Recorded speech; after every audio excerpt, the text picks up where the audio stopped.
This is the Harley Davidson version of the Sena 20S Evo. As I've watched other YouTube videos, I've found that the Harley Davidson module must be a little bit different, so I wanted to make a short video of some of the changes I've seen. First off, I have not got a way to hold the camera other than myself and try to work on it. I have to continue to stop this, so you'll have to pardon that. First thing I wanted to show you is what happens is the batteries run out, and apparently this battery has been overcharged. This is off of the other unit that I have. I have two units for the passenger and myself. The battery on the left is the original battery, and you see how fat that is. That comes from overcharging. And then the new battery, which I bought off of Amazon, is a new one. You can see how much thinner it is. It's the same size battery. It's just the one on the left has grown due to overcharging. There is the number. I ordered the 850 milliamp, 3.5 watt, and it is for the Sena 20S and the 20S Evo. The difference between the 20S and the Evo is the fact that the antenna does not flip up on the Evo.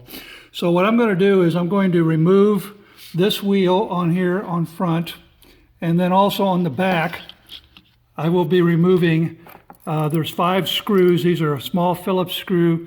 There's a screw here, here, here, here, and here. And then also up here there's a small tab that has to be pressed in. So I will do that, and then we'll be right back with my video.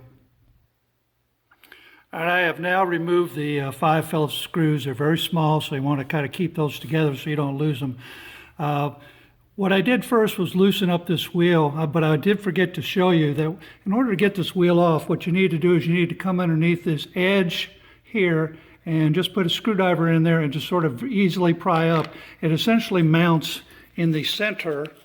If I can get this off here. Now let me pause just a minute and get this up here.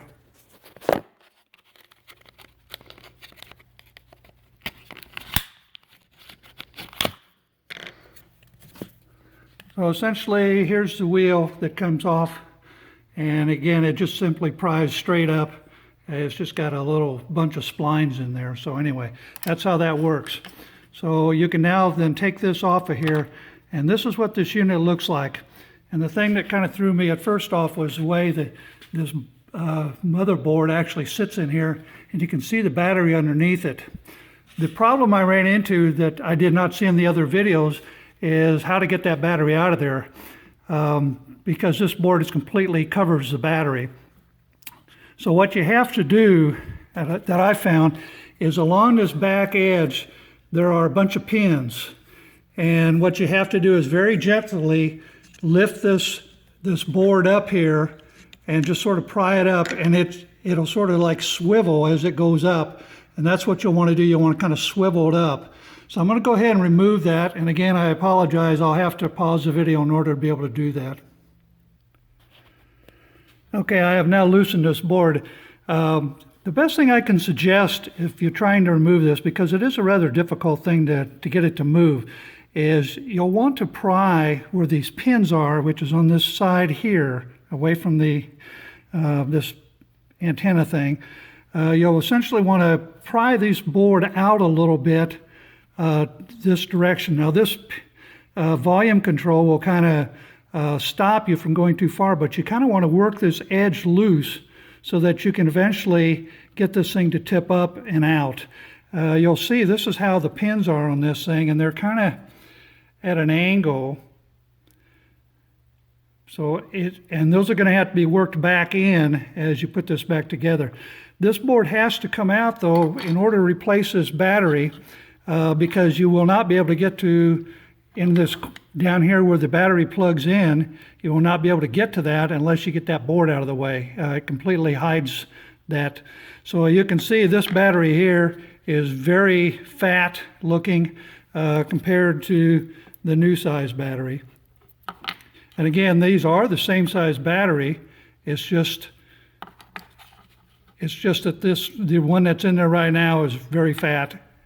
So I'm going to work that out. Essentially what you want to do is you want to work out the, with a small screwdriver or something, you'll want to work out these, where the battery plugs in.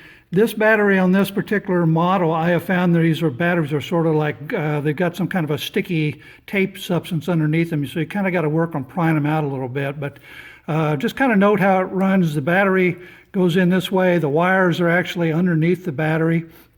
And one of the things I've run into is when I go to put this back together, you can't get, because of the way these pins are that come out on the motherboard, you can see they're at an angle. You can't get that down in there and get it turned because there's a piece of plastic in here that sort of creates a channel. So what I wound up having to do on the other unit that I did, I just fought it for quite a while, could not get that out. So what I essentially did was just pry this thing apart.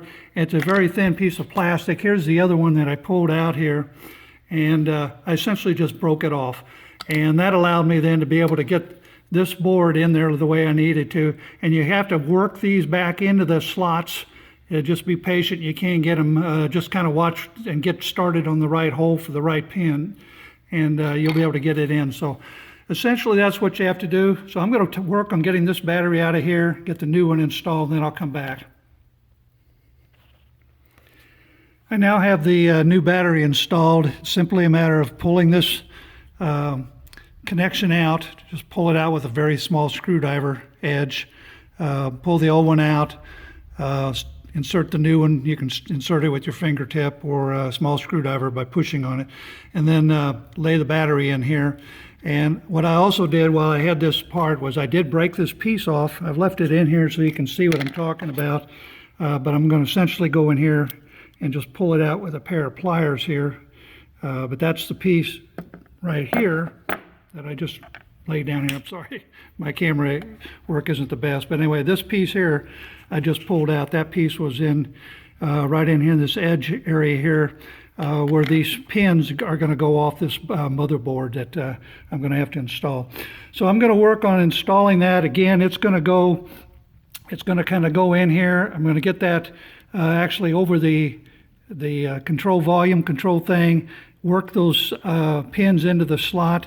The one thing you want to kind of be careful is this is a waterproof, well, not waterproof, water resistant gasket around here, and you want to make sure that you don't screw that up, and you want to try to make sure that you maintain that in the, because it's got a little channel that it sits down into, so you'll want to try to work on doing that. Again, apologize for the interruption, but I'm going to insert this, or stop this for just a moment. Okay, I am now back once again. I have inserted the this motherboard, circuit board, into the unit. I've pushing it with my thumb. I've pushed it into this side over here as well as I could, and I felt them actually the pins go into the slot like they should. So the next step would be is to just insert this piece back on here. You'll kind of hear this or kind of feel this thing snap together. You want to make sure that everything pulls in tight. The back end back here will actually snap, and you'll want to put.